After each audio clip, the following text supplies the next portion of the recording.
What's up guys, Mitchell Watts with Town & Country TV, and today I'm at the Alabama Auto Show and I'm here to show you everything you need to know about the new 2020 Shelby GT500. But before we get started in this video, I'm not going to name their names specifically, but thank you to the people at Ford Motor Company that helped get this car to this Alabama Auto Show, so that way everybody can touch it, feel it, and smell it. So without further ado, let's go ahead and talk about the car.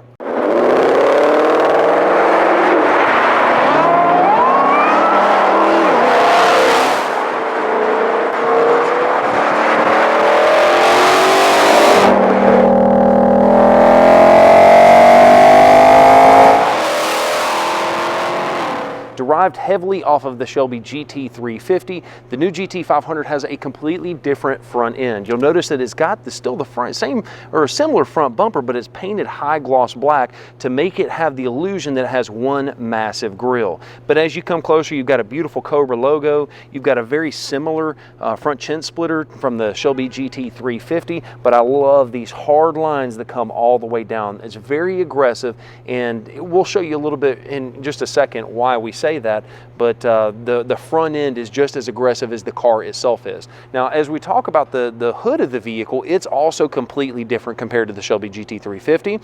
First thing you'll notice, you do actually have hood pins that are self-locating, so that way you don't have to worry about the hood flying off while you're racing this thing around a track.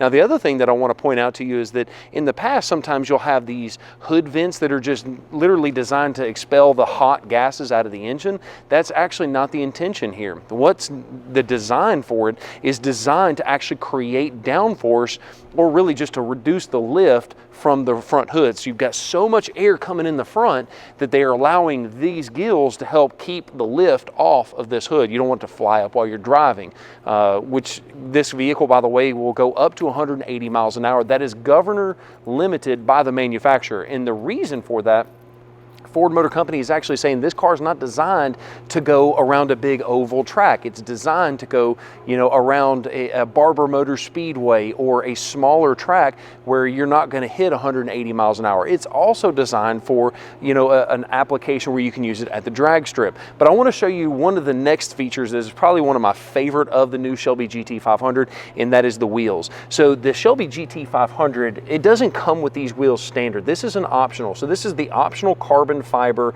track package, and you'll notice that it not only has carbon fiber wheels in the front and the rear, but it also is exposed carbon, meaning that you can actually see that it's real carbon. If you remember that Shelby GT350R, it also had carbon fiber wheels, but the biggest shame about it is that those wheels, you couldn't tell because they were painted gloss black. Now I want to showcase down in here, you'll notice this is a very rough material. A lot of people think that's unfinished. That's actually not what that is. That is a ceramic coating that was originally devised or designed by NASA to help reduce the heat, because these calipers are absolutely massive. The calipers are massive, and so are the brakes. And speaking of the actual brakes, you've got a 6-piston in the front, and you've got a 4-piston in the rear. Now, the next thing I want to talk about is actual size of the rotors themselves, because those things are huge, huge, huge, huge. So the front rotors are 16.54 inches tall, and they're 1.57 inches wide. Now, the rear rotors are not as big, but they're not far from it. Those are 14.57 inches tall, and they're 1.1 inches thick. Now, the cool part about that is you almost have, you've got 2 calipers, one in the front and one in the rear.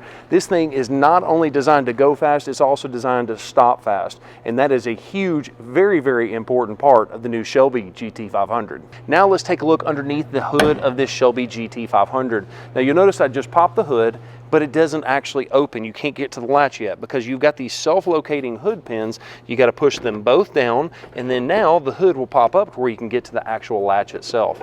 So when you pop open the hood, now keep in mind this is very much a pre-production prototype, but as you can tell, this does have that 5.2 supercharged V8 engine. Now this thing, Ford is advertising it makes well over 700 horsepower. To tell you exactly how much at the time of the recording of this video, Ford has not announced that, but need to know that it is going to be well over 700 horsepower. The supercharger that you have on top is a 2.65 liter Eaton supercharger.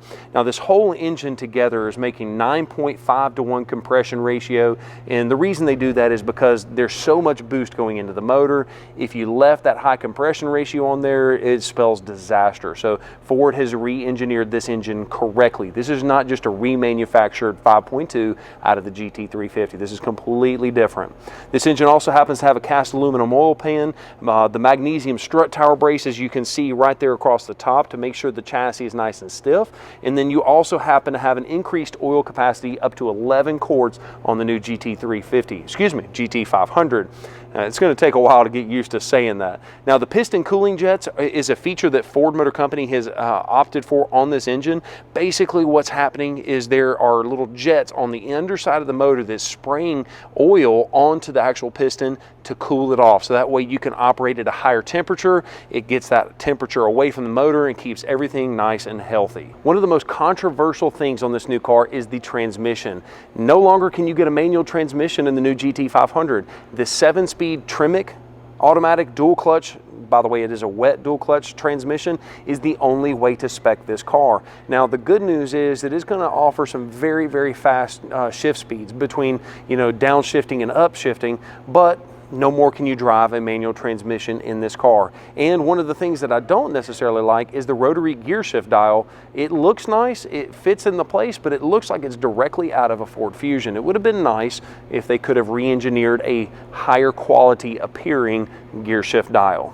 One of the things I can't necessarily show you because the car's on the ground, but this car has a carbon fiber composite drive shaft, which is intended for extremely high horsepower applications, and it's also going to save you some weight. So a very cool fact on that new Shelby GT500.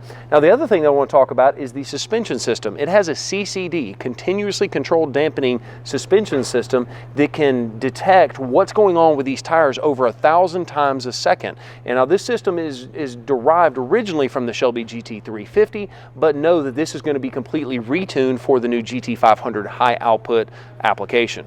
On the inside of the vehicle, the plushness is going to be very similar to the new Shelby GT350 from the previous version.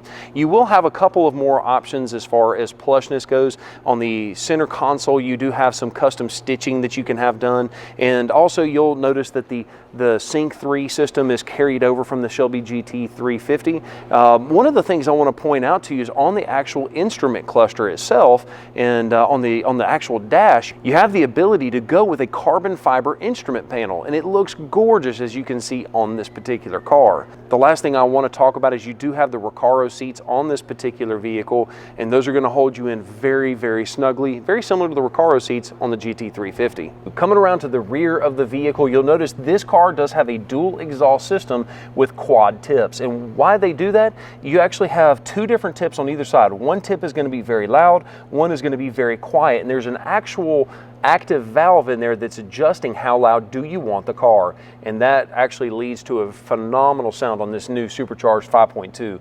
Now, the other thing that I want to point out to you is that you do have the rear end. You've got your backup light here. You've got a very similar rear end as far as the normal Mustang in the Shelby GT350, the Cobra logo, but this is the last thing that I want to talk about. This is a very much track focused rear spoiler. You'll notice that this car, it is a real carbon fiber and exposed carbon fiber rear wing. Now, the nice part about this is you do have the ability to adjust it if you want to. The only downside though is if you have an Allen wrench, you could probably walk away with what I would guess maybe a $10,000 wing. At least that's what the wing was on the old Shelby GT350R, and it was also carbon fiber. So there you have it. That is our look at the new Shelby GT500. I hope you enjoyed this video. If you did and you're feeling like being awesome, make sure to smash that thumbs up button. And also, don't forget to subscribe to the channel and also hit the notification bell so you don't miss any of our videos. Thank you so much for watching this video, and have a great day.